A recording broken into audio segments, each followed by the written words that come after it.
ಎಲ್ರಿಗೂ ನಮಸ್ಕಾರ. ಗೆಳತಿ ಯೂಟ್ಯೂಬ್ ಚಾನಲ್ಗೆ ಮತ್ತೊಮ್ಮೆ ಸ್ವಾಗತ. ಬನ್ನಿ ಸ್ನೇಹಿತರೆ, ನಾಗರ ಪಂಚಮಿ ಆಚರಣೆ ಬಗ್ಗೆ, ಪೂಜೆ ಬಗ್ಗೆ ಮಾಹಿತಿಯನ್ನು ತಿಳಿಸ್ಕೊಡ್ತಾ ಇದ್ದೀನಿ.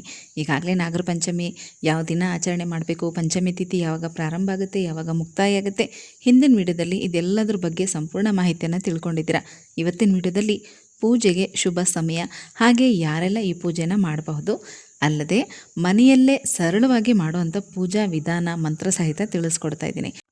ಕೆಲವು ಕಡೆ ನಾಗರ ಕಲ್ಲುಗಳಿರೋದಿಲ್ಲ, ನಾಗರ ದೇವಸ್ಥಾನಗಳೇ ಸಿಗೋದಿಲ್ಲ.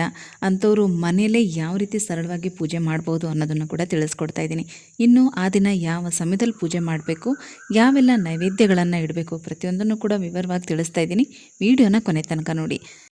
ಮತ್ತೊಮ್ಮೆ ಪಂಚಮಿ ತಿಥಿ ಯಾವಾಗ ಪ್ರಾರಂಭ ಆಗುತ್ತೆ ಅಂತ ಹೇಳ್ತಾ ಇದ್ದೀನಿ. ಇದೇ ಜುಲೈ 28ನೇ ತಾರೀಕು ರಾತ್ರಿ 11:30 ಪಂಚಮಿ ತಿಥಿ ಪ್ರಾರಂಭ ಆಗುತ್ತೆ. ಮತ್ತು ಮಾರನೇ ದಿನ 29ನೇ ತಾರೀಕು ಮಧ್ಯರಾತ್ರಿ ಕಳೆದ ನಂತರ, ಅಂದರೆ ಅದು ನಮಗೆ 30ನೇ ತಾರೀಕು ಅಂತಲೇ ಸೇರೋದು. ಕರೆಕ್ಟಾಗಿ 12:50 ಪಂಚಮಿ ತಿಥಿ ಮುಕ್ತಾಯ ಆಗುತ್ತೆ. ಮಧ್ಯರಾತ್ರಿನಲ್ಲಿ ಪಂಚಮಿ ತಿಥಿ ಮುಕ್ತಾಯ ಆಗುತ್ತೆ. 12 ಗಂಟೆ ಕಳೆದ ಮೇಲೆ ನಮಗೆ ಅದು ಬುಧವಾರದ ಲೆಕ್ಕ ಬರುತ್ತೆ. ಹಾಗಾಗಿ 30ನೇ ತಾರೀಕು 12:50 ಮಧ್ಯರಾತ್ರಿ 12:50 ಪಂಚಮಿ ತಿಥಿ ಮುಕ್ತಾಯ ಆಗುತ್ತೆ. ಇನ್ನು ಪೂಜೆಗೆ ಶುಭ ಸಮಯ ಅಂದರೆ ಮಂಗಳವಾರ ಬೆಳಗ್ಗೆ 5:40 8:30 ತನಕ ಒಳ್ಳೆ ಶುಭ ಸಮಯ ಇರುತ್ತೆ. ಈ ಸಮಯದಲ್ಲಿ ನಾಗರ ಪೂಜೆಗಳನ್ನು ಮಾಡ್ಕೊಳ್ಳಿ. ನೀವು ನಾಗರ ಕಲ್ಲು ಹತ್ರನೇ ಹೋಗಿ ಪೂಜೆ ಮಾಡಿದ್ರು ಅಥವಾ ಮನೆಯಲ್ಲೇ ಮಾಡಿದ್ರು ಇದೇ ಸಮಯದಲ್ಲೇ ಮಾಡಬೇಕು. ತುಂಬ ಜನ ಈ ಸಮಯದಲ್ಲಿ ಮಾಡೋಕ್ಕಾಗಲ್ಲ ಅಂದರೆ ಮತ್ತೆ ಯಾವಾಗ ಮಾಡ್ಬೋದು ಅಂತ ಕೇಳ್ತೀರಾ. ಆದರೆ ಆದಷ್ಟು ನಾಗರ ಪೂಜೆಗಳನ್ನು ಬೆಳಗ್ಗೆ ಹೊತ್ತು ಮಾಡೋದು ತುಂಬ ಒಳ್ಳೆಯದು. ಬೆಳಗ್ಗೆ ಸಾಧ್ಯ ಆಗಲಿಲ್ಲ ಅಂದರೆ ಅಟ್ಲೀಸ್ಟು ಬೆಳಗ್ಗೆ 11 ಗಂಟೆ ಒಳಗಾದರೂ ನೀವು ಮಾಡಲೇಬೇಕು.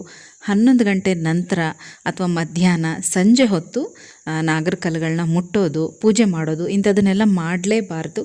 ಹಾಗಾಗಿ ಹೇಳ್ತಾ ಇದ್ದೀನಿ, ಸಾಧ್ಯ ಆದಷ್ಟು ಬೆಳಗ್ಗೆ 8:30 ಒಳಗಾಗಿ ಪೂಜೆ ಮಾಡೋದಕ್ಕೆ ಪ್ರಯತ್ನ ಮಾಡಿ. ಆ ಸಮಯದ ಒಳಗಡೆ ಮಾಡೋದಕ್ಕೆ ಸಾಧ್ಯ ಆಗ್ತಾ ಇಲ್ಲ ಅಂದರೆ ಬೆಳಗ್ಗೆ 10 ಗಂಟೆ ಒಳಗಾದರೂ ಪೂಜೆ ಮಾಡಿ. ಈ ದಿನ ವಿಶೇಷವಾಗಿ ನಾಗ ದೇವತೆಗಳನ್ನು ಆರಾಧನೆ ಮಾಡ್ತಾ ಇದ್ದೀವಿ. ನಾಗ ದೇವತೆಗಳಿಗೆ ನೈವೇದ್ಯವಾಗಿ ಕೋಸಂಬರಿ, ಪಾನಕ, ತಂಬಿಟ್ಟು, ಎಳ್ಳುಂಡೆ, ಅಂದರೆ ಚಿಗಳಿ ತಂಬಿಟ್ಟು ಅಂತ ಹೇಳ್ತಾರಲ್ಲ, ತಂಬಿಟ್ಟು, ಎಳ್ಳುಂಡೆ, ಕೋಸಂಬರಿ, ಪಾನಕ, ಕಡಲೆಕಾಳು, ನಾಟಿ ಕಡಲೆಕಾಳನ್ನು ನೆನೆಸಿ ಹಸಿ ಕಡಲೆಕಾಳನ್ನು ಕೂಡ ನೈವೇದ್ಯ ಮಾಡ್ಬೋದು. ಅಥವಾ ಅದನ್ನು ಹುಸ್ಲಿ ಮಾಡಿ ಅದನ್ನು ಕೂಡ ನೈವೇದ್ಯ ಮಾಡ್ಬೋದು. ಅಥವಾ ನಿಮ್ಮ ಪದ್ಧತಿ ಪ್ರಕಾರ ನಿಮ್ಮ ಮನೆಗಳಲ್ಲಿ ಯಾವ ರೀತಿ ನೀವು ನೈವೇದ್ಯಗಳನ್ನ ಮಾಡ್ಕೊಳ್ತೀರೋ ಅದೇ ರೀತಿ ನೈವೇದ್ಯನ ಮಾಡಿ. ಪದ್ಧತಿ ಏನೂ ಇಲ್ಲ, ನಾವು ಈಗ ಹೊಸದಾಗಿ ಶುರು ಮಾಡ್ಕೋತೀವಿ, ಹೊಸದಾಗಿ ಪಂಚಮಿ ಪೂಜೆ ಮಾಡ್ತೀವಿ ಅಂತ ಅನ್ನೋರು ನೀವು ಸರಳವಾಗಿ ಪೂಜೆ ಮಾಡ್ಕೋಬೋದು. ನೀವು ಒಂದು ಗ್ಲಾಸ್ ಹಸಿ ಹಾಲನ್ನು ತೊಗೊಂಡೋಗಿ ಆ ದಿನ ನಾಗರ ಕಲ್ಲಿಗೆ ತನಿ ಎರೆದು ಪೂಜೆ ಮಾಡ್ಕೊಂಡು ಬನ್ನಿ. ಸಾಧ್ಯ ಆದರೆ ನಾಟಿ ಕಡಲೆಕಾಳನ್ನು ನೆನೆಸಿ ಅದನ್ನು ತೊಗೊಂಡು ಹೋಗಿ ಒಂದು ವೀಳ್ಯದೆಲೆ ಮೇಲೆ ನೈವೇದ್ಯ ಇಟ್ಟು ಪೂಜೆ ಮಾಡ್ಕೊಂಡು ಬನ್ನಿ. ಅಥವಾ ಕಡಲೆಕಾಳು ಉಸ್ಲಿ, ಕೋಸಂಬರಿ, ಪಾನಕ ಇದನ್ನು ನೈವೇದ್ಯವಾಗಿ ಇಡಬಹುದು. ಇನ್ನು ಆ ದಿನ ಬೆಳಗ್ಗೆ ಬೇಗ ಎದ್ದು ತಲೆಗೆ ಸ್ನಾನ ಮಾಡಬೇಕು. ಮಡಿ ಬಟ್ಟೆಗಳನ್ನು ಉಟ್ಕೊಂಡು ಮನೇಲಿ ಪೂಜೆ ಮಾಡಿ ದೇವರ ದೀಪ ಹಚ್ಚಿ ಪ್ರಾರ್ಥನೆ ಮಾಡಿಕೊಂಡು ಆನಂತರ ನೀವು ನಾಗರ ಕಲ್ಲುಗಳ ಹತ್ರ ಹೋಗಿ ಪೂಜೆ ಮಾಡಬೇಕಾಗತ್ತೆ. ಪೂಜೆ ಸಾಮಾನೆಲ್ಲ ಈ ರೀತಿ ಸಿದ್ಧತೆ ಮಾಡ್ಕೊಳ್ಳಿ. ಒಂದು ತಾಮ್ರದ ಚೆಂಬಲ್ಲಿ ನೀರು ತಗೋಬೇಕು. ಅರಿಶಿನ, ಕುಂಕುಮ, ಗೆಜ್ಜೆ ವಸ್ತ್ರ, ಊದುಬತ್ತಿ, ಕರ್ಪೂರ, ಸಾಂಬ್ರಾಣಿ ಬತ್ತಿ, ಎಲೆ, ಅಡಿಕೆ, ಬಾಳೆಹಣ್ಣು, ತೆಂಗಿನಕಾಯಿ, ನೈವೇದ್ಯ ಬಡಿಸೋದಕ್ಕೆ ಬಾಳೆ ಎಲೆ ಅಥವಾ ವೀಳ್ಯದೆಲೆ ಇದ್ರ ಮೇಲೆ ನೀವು ನೈವೇದ್ಯನ ಬಡಿಸ್ಬೋದು. 2 ಹೊಸ ಮಣ್ಣಿನ ದೀಪ, ಆ ದೀಪಕ್ಕೆ ಬತ್ತಿ, ಎಣ್ಣೆ ಅಥವಾ ತುಪ್ಪ, ಅಕ್ಷತೆ, 1 ಗ್ಲಾಸಲ್ಲಿ ಹಸಿ ಹಾಲು. ನೀವು ಪ್ಯಾಕೆಟ್ ಹಾಲು ತೊಗೊಂಡು ಹೋದರೂ ಕೂಡ ಪರವಾಗಿಲ್ಲ, ಆದರೆ ಅದನ್ನು ಕಾಯಿಸಬೇಡಿ. ಹಾಗೆ ಹಸಿ ಹಾಲನ್ನು ತೊಗೊಂಡು ಹೋಗಿ ಮತ್ತು ಆ ಹಾಲಿಗೆ 1 ಚಿಟಿಕೆ ಅರಿಶಿನ ಹಾಕ್ಕೊಂಡು ಇದನ್ನು ಮೊದಲು ತನಿ ಎರೆದು ಅಂದರೆ ಅಭಿಷೇಕ ಮಾಡಿ ಆಮೇಲೆ ಪೂಜೆ ಮಾಡ್ಕೊಂಡು ಬರಬೇಕು. ಇದಿಷ್ಟು ಸಾಮಗ್ರಿಗಳನ್ನು ಕೂಡ ನೀವು ಸಿದ್ಧತೆ ಮಾಡಿಕೊಂಡು ಬೆಳಗ್ಗೆ ಮನೇಲಿ ಪೂಜೆ ಮುಗಿಸ್ಕೊಂಡು ಆಮೇಲೆ ನಾಗರ ಕಲ್ಲು ಹತ್ರ ಹೋಗಬೇಕು. ಮೊದಲು ನೀವು ತೊಗೊಂಡು ಹೋಗಿರುವಂಥ ನೀರನ್ನು ನಾಗರ ಕಲ್ಲುಗಳ ಮೇಲೆ ಪ್ರೋಕ್ಷಣೆ ಮಾಡಿ. ಆಗಲೇ ನಿಮಗೂ ಮುಂಚೆ ಬೇರೆಯವರೆಲ್ಲ ಪೂಜೆ ಮಾಡಿರ್ತಾರೆ ಅಂದರೆ ಪರವಾಗಿಲ್ಲ. ಅದು ಪೂಜೆ ಆದಮೇಲೆ ಮತ್ತು ಸ್ವಲ್ಪ ನೀರನ್ನ ಪ್ರೋಕ್ಷಣೆ ಮಾಡಿ ಹಾಲನ್ನು ಮೊದಲು ಅಭಿಷೇಕ ಮಾಡಬೇಕು. ಗಣಪತಿನ ಮನಸ್ಸಲ್ಲಿ ಪ್ರಾರ್ಥನೆ ಮಾಡ್ಕೊಳ್ಳಿ. ನವನಾಗ ಸ್ಮರಣೆಯನ್ನು ಮಾಡ್ಕೋಬೇಕು. ನವನಾಗ ಮಂತ್ರ ಡಿಸ್ಕ್ರಿಪ್ಷನ್ ಬಾಕ್ಸಲ್ಲಿ ಕೊಟ್ಟಿರ್ತೀನಿ, ನೋಡ್ಕೊಳ್ಳಿ. ನವನಾಗ ಸ್ಮರಣೆಯನ್ನು ಮಾಡ್ಕೋಬೇಕು. ಹಾಗೆ ಸರ್ಪ ಗಾಯತ್ರಿ ಮಂತ್ರನ ಹೇಳ್ಕೊಳ್ಳಿ. 2 ಮಂತ್ರಗಳನ್ನು ಡಿಸ್ಕ್ರಿಪ್ಷನ್ ಬಾಕ್ಸಲ್ಲಿ ಕೊಟ್ಟಿರ್ತೀನಿ, ನೋಡ್ಕೊಳ್ಳಿ. ಈ ಮಂತ್ರನ ಹೇಳ್ತಾ ಹಾಲನ್ನು ಹಾಕಬೇಕು ನಾಗರ ಕಲ್ಲುಗಳ ಮೇಲೆ. ಮನೇಲಿ ಎಲ್ಲರೂ ಹೋಗಿದರೆ ಎಲ್ಲರೂ ಕೂಡ ಸ್ವಲ್ಪ ಸ್ವಲ್ಪ ಹಾಲನ್ನು ಹಾಕಿ ನಮಸ್ಕಾರ ಮಾಡ್ಕೊಳ್ಳಿ. ಆಮೇಲೆ ಇನ್ನೂ ಸ್ವಲ್ಪ ನೀರನ್ನು ಉಳಿಸ್ಕೊಂಡಿರ್ತೀರಲ್ಲ, ಆ ನೀರನ್ನು ಮತ್ತೆ ಕಲ್ಲುಗಳ ಮೇಲೆ ಪ್ರೋಕ್ಷಣೆ ಮಾಡಿ ಅರಿಶಿನ ಕುಂಕುಮ ಹಚ್ಚಿ ಗೆಜ್ಜೆ ವಸ್ತ್ರ ಏರಿಸಿ ಮತ್ತು ಹೂಗಳನ್ನೆಲ್ಲ ಇಟ್ಟು ದೀಪ ಹಚ್ಚಿ ಎಲೆ ಅಡಿಕೆ ಬಾಳೆಹಣ್ಣು ಎಲ್ಲ ಇಟ್ಟು ನೀವೇನು ನೈವೇದ್ಯ ತೊಗೊಂಡೋಗಿದ್ದೀರ ಅದನ್ನು ಎಲೆ ಮೇಲೆ ಬಡಿಸಿ ತೆಂಗಿನಕಾಯಿ ಒಡೆದು ಪೂಜೆ ಮಾಡಬೇಕು. ನೀವು ಇಷ್ಟೆಲ್ಲ ಮಾಡುವಾಗ ನಿಮ್ಮ ಮನಸ್ಸಲ್ಲಿ ನೀವು ನವನಾಗ ಸ್ಮರಣೆಯನ್ನು ಮಾಡ್ಕೊಳ್ಳಿ ಅಥವಾ ಸರ್ಪ ಗಾಯತ್ರಿ ಮಂತ್ರನ ಹೇಳ್ಕೊತಾ ಇರಿ. ನೀವು ಮಂತ್ರ ಹೇಳಿಕೊಂಡು ಪೂಜೆ ಆದಮೇಲೆ ಕೈಯಲ್ಲಿ ಅಕ್ಷತೆ ಇಟ್ಕೊಂಡು 12 ಪ್ರದಕ್ಷಿಣೆ ಮಾಡಬೇಕು. ಆಮೇಲೆ ಆ ಅಕ್ಷತೆಯನ್ನು ನಾಗರ ಕಲ್ಲುಗಳ ಮೇಲೆ ಹಾಕಬೇಕು. ಮನೇಲಿ ಎಷ್ಟು ಜನ ಹೋಗಿದ್ದೀರೋ ಅಷ್ಟೂ ಜನನು ಇದೇ ರೀತಿಯೇ ಮಾಡಬೇಕು. ಆ ನಂತರ ನಾಗರ ಕಲ್ಲುಗಳಿಗೆ ಹಚ್ಚಿರುವಂಥ ಕುಂಕುಮನ ಹಣೆಗಿಟ್ಕೊಂಡು ಒಂದು ಹೂ ತೊಗೊಂಡು ನೀವು ಮುಡ್ಕೊಳ್ಳಿ, ಪ್ರಾರ್ಥನೆ ಮಾಡಿ ನಮಸ್ಕಾರ ಮಾಡ್ಕೊಳ್ಳಿ. ನಿಮ್ದು ಏನು ಸಮಸ್ಯೆ ಇದೆಯೋ ಅದನ್ನು ಹೇಳ್ಕೊಳ್ಳಿ. ನಿಮ್ಮ ಆರೋಗ್ಯಕ್ಕೆ ಸಂಬಂಧಪಟ್ಟಂತೆ ಅಥವಾ ಮದುವೆಗೆ, ಸಂತಾನ ಫಲಕ್ಕಾಗಲಿ, ನಿಮ್ಮ ದಾಂಪತ್ಯ ಜೀವನ ಆಗಲಿ, ನಿಮ್ಮ ಕೆಲಸದ ವಿಚಾರವಾಗಲಿ ಅಥವಾ ಭೂಮಿಗೆ ಸಂಬಂಧಪಟ್ಟಂತೆ ಏನೇ ಸಮಸ್ಯೆಗಳಿದ್ದರೂ ಕೂಡ ನೀವು ಪ್ರಾರ್ಥನೆ ಮಾಡಿಕೊಂಡು ನೆಲನ ಮುಟ್ಟಿ ನಮಸ್ಕಾರ ಮಾಡಿಕೊಂಡು 5 ನಿಮಿಷ ಅಲ್ಲೇ ಕೂತ್ಕೊಳ್ಳಿ.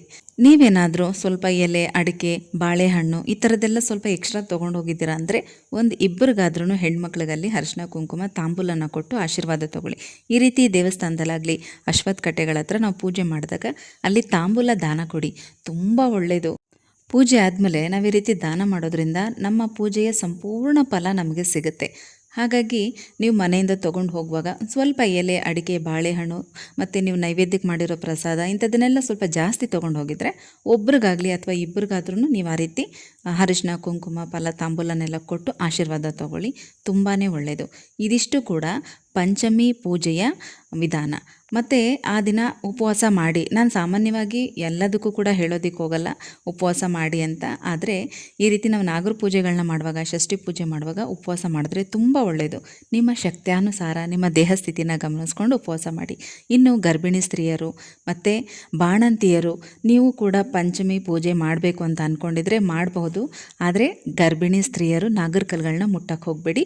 ಬೇಕಾದರೆ ನಿಮ್ಮ ಯಜಮಾನ್ರ ಕೈಯಲ್ಲೋ ಅಥವಾ ನೀವು ಅವರು ಹಾಲು ಹಾಕಿದ್ರೆ ನೀವು ಅವ್ರ ಕೈ ಇಟ್ಕೊಂಡು ಹಾಗೆ ನಿಂತ್ಕೋಬೋದು. ಅಥವಾ ನೀವು ಸುಮ್ಮನೆ ನಮಸ್ಕಾರ ಮಾಡಿಕೊಂಡು ನಿಮ್ಮ ಯಜಮಾನ್ರ ಕೈಯಲ್ಲಿ ಪೂಜೆ ಮಾಡಿಸಿ. ಅಥವಾ ಮನೇಲಿ ಯಾರು ಈ ಪೂಜೆ ಮಾಡೋದಿಲ್ಲ ನಾನು ಮಾಡ್ಬೋದಾ ಅಂದರೆ ನೀವು ಸುಮ್ಮನೆ ಹಾಗೆ ಹೋಗಿ ಪ್ರದಕ್ಷಿಣೆ ಹಾಕ್ಕೊಂಡು ನಮಸ್ಕಾರ ಮಾಡ್ಕೊಂಡು ಬರ್ಬೋದು. ಮನೆಯಲ್ಲಿ ಬೇಕಾದರೆ ನೀವು ಸಿಂಪಲಾಗಿ ಪೂಜೆ ಮಾಡ್ಕೊಳ್ಳಿ.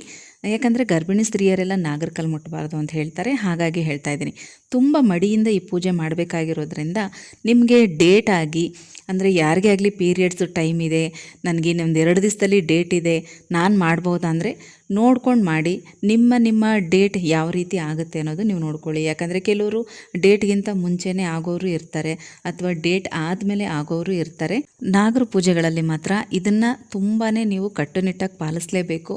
ಗೊತ್ತಿಲ್ಲದೆ ಮಾಡಿದ್ರೂ ಕೂಡ ತುಂಬ ದೋಷ ಬರುತ್ತೆ. ಹಾಗಾಗಿ ಹೇಳ್ತಾ ಇದ್ದೀನಿ, 5 ದಿನ ಕಂಪ್ಲೀಟಾಗಿ 6ನೇ ದಿನ ಆಗಿದೆ ಅಂದರೆ ನೀವು ಖಂಡಿತ ಮಾಡ್ಬೋದು. ಬೆಳಗ್ಗೆನೇ ಈ ಪೂಜೆ ಮಾಡುವಂಥವ್ರು ಕಾಫಿ ಟೀ ಕೂಡ ಕುಡಿಯೋಕ್ಕೆ ಹೋಗಬೇಡಿ. ನೀವು ಪೂಜೆ ಮುಗಿಸ್ಕೊಂಡು ಬಂದಮೇಲೆ ಬೇಕಾದರೆ ಕಾಫಿ ಟೀನ ಕುಡಿಬೋದು. ಇನ್ನು ಈ ದಿನ ಉಪವಾಸ ಮಾಡೋ ಅಂಥವ್ರು 2 ಹೊತ್ತು ಉಪವಾಸ ಮಾಡಿ 1 ಹೊತ್ತು ಊಟ ಮಾಡ್ಬೋದು. ಈರುಳ್ಳಿ ಬೆಳ್ಳುಳ್ಳಿ ಹಾಕದೆ ಅಡುಗೆ ಮಾಡಿಕೊಂಡು 1 ಹೊತ್ತು ಊಟ ಮಾಡಿ. ಅಂದರೆ ಬೆಳಗ್ಗೆ ಮತ್ತು ರಾತ್ರಿ ಉಪವಾಸ ಮಾಡಿ, ಮಧ್ಯಾಹ್ನ ಬೇಕಾದರೆ ನೀವು ಏನಾದರೂ ಅಡುಗೆ ಮಾಡಿ ಮನೇಲಿ ಆ ದಿನ ನೀವು ಏನು ಅಡುಗೆ ಮಾಡಿರ್ತೀರೋ ಅದನ್ನೇ ಊಟ ಮಾಡ್ಬೋದು. ಆದರೆ ಆ ದಿನದ ಅಡುಗೆಗೆ ಈರುಳ್ಳಿ ಬೆಳ್ಳುಳ್ಳಿಯನ್ನು ಉಪಯೋಗಿಸ್ಬೇಡಿ ಅಷ್ಟೇ. ಇದಿಷ್ಟು ಕೂಡ ನಾಗರ ಪಂಚಮಿಯ ಸರಳವಾದಂಥ ನಾಗರ ಪೂಜೆಯ ವಿಧಾನ ಆಗಿರುತ್ತೆ. ಪ್ರತಿಯೊಬ್ಬರು ಕೂಡ ಮಾಡಲೇಬಹುದು. ಪದ್ಧತಿ ಇರೋರು ಮಾತ್ರ ಮಾಡಬೇಕು ಅಂತೇನಲ್ಲ, ಪದ್ಧತಿ ಇಲ್ಲದೆ ಇರೋರು ಕೂಡ ಮಾಡ್ಬೋದು. ತುಂಬಾ ಒಳ್ಳೆಯದು. ನೀವು ಅಂದ್ಕೊಂಡಿರೋ ಎಲ್ಲ ಕೆಲಸ ಕಾರ್ಯಗಳು ಕೂಡ ತುಂಬಾ ಸುಲಭವಾಗಿ ಆಗುತ್ತೆ. ನಾನಾ ಕಾರಣಗಳಿಂದ ನಿಮಗೇನಾದರೂ ಈ ದಿನ ಅಂದರೆ 29ನೇ ತಾರೀಕು ಮಂಗಳವಾರ ನಿಮಗೆ ನಾಗರ ಪಂಚಮಿ ಪೂಜೆ ಮಾಡೋದಕ್ಕೆ ಆಗಲಿಲ್ಲ ಅಂತಂದರೆ ಇನ್ನು ಮತ್ತೆ ಯಾವಾಗ ಮಾಡ್ಬೋದು ಅಂದರೆ ಮಾರನೇ ದಿನ 30ನೇ ತಾರೀಕು ಷಷ್ಠಿ ಇರುತ್ತೆ, ಅವತ್ತು ಕೂಡ ಮಾಡ್ಬೋದು. 29ನೇ ತಾರೀಕು ಮಂಗಳವಾರ ಪಂಚಮಿ ಇರುತ್ತೆ, 30ನೇ ತಾರೀಕು ಷಷ್ಠಿ ಇರುತ್ತೆ. ಹಾಗಾಗಿ ನಿಮಗೇನಾದರೂ ಪೀರಿಯಡ್ಸ್ ಡೇಟ್ ಇರುತ್ತೆ, ಪಂಚಮಿ ದಿನಕ್ಕೆ ನಮಗೆ 5ನೇ ದಿನ ಆಗುತ್ತೆ ಅಂದರೆ ಮಾರನೇ ದಿನ ಬುಧವಾರ ಬೆಳಗ್ಗೆ ನೀವು ಮಾಡ್ಬೋದು. ನಿಮಗೆ 6 ದಿನ ಆಗಿರುತ್ತೆ, ಅವತ್ತು ಷಷ್ಠಿ ಇರುತ್ತೆ, ಅವತ್ತು ಕೂಡ ನೀವು ನಾಗರ ಪೂಜೆಗಳನ್ನ ಮಾಡ್ಬೋದು. ಅಥವಾ ಈ ದಿನವೂ ನಿಮಗೆ ಮಾಡೋಕ್ಕೆ ಆಗಲೇ ಇಲ್ಲ ಅಂದರೆ ಗಣಪತಿ ಹಬ್ಬದ ದಿನ ಮಾಡ್ಬೋದು. ಅವತ್ತಿನ ದಿನ ನೀವು ತನಿಯರ್ದು ಉಪವಾಸ ಇದ್ದು ತನಿಯರ್ದು ಪೂಜೆ ಮಾಡ್ಕೋಬೋದು.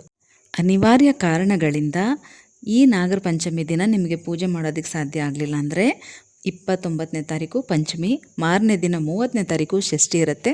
ಅವತ್ತಿನ ದಿನ ಮಾಡ್ಬೋದು. ಅವತ್ತೂ ಮಾಡೋದಕ್ಕೆ ಸಾಧ್ಯ ಆಗಲಿಲ್ಲ ಅಂತಂದರೆ ಮತ್ತೆ ನಿಮಗೆ ಹುಣ್ಣಿಮೆ ಕಳೆದ ನಂತರ ಇನ್ನೊಂದು ಷಷ್ಠಿ ಬರುತ್ತೆ, ನೀವು ಅವತ್ತು ಮಾಡ್ಬೋದು. ಅವತ್ತು ಕೂಡ ಆಗಲಿಲ್ಲ ಅಂತ ಅನ್ನೋರು ಗಣಪತಿ ಹಬ್ಬದ ದಿನ ಮಾಡ್ಬೋದು. ಮುಂದಿನ ವಿಡಿಯೋದಲ್ಲಿ ಮತ್ತೆ ಸಿಗ್ತೀನಿ. ಹೋಗಿ ಬರಲಾ?